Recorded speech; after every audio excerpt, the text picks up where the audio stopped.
We're learning more about last Thursday night's stabbing inside a popular restaurant in downtown Norman. We're talking to the owner of Scratch Kitchen and Cocktails. He tells us he's worried about this area in downtown Norman becoming crime-ridden. Addie Crawford has the owner's plea for some type of solution. Cheddar wrapped chicken. Awesome. A casual night out turned violent. I was at home in my pajamas and got a phone call that a team member had been stabbed. Customers watching in horror. But we had a full dining room full of people, and those folks, now associate downtown and us with that kind of event. The owner, Brady Sexton, saying this stabbing is the last straw. This event is kind of sparked a call to action. But a big concern, what's going on outside of the restaurant?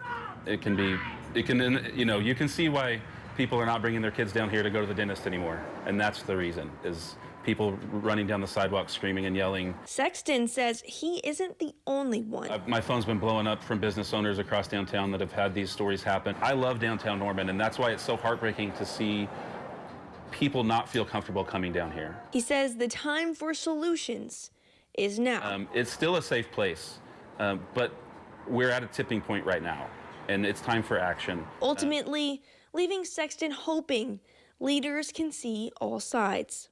It's a very sad situation, but it's time for our county and our city to understand that our situation is just as sad or sadder.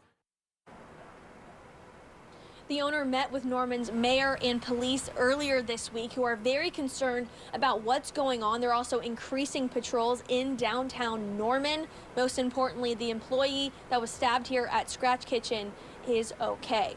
In downtown Norman, I'm Addie Crawford, Oklahoma's Own News 9. As for the suspect, Norman police say Jaspin Evans right here was taken into custody for that stabbing right after the attack. He is jailed this morning on 2 complaints for assault and battery with a deadly weapon.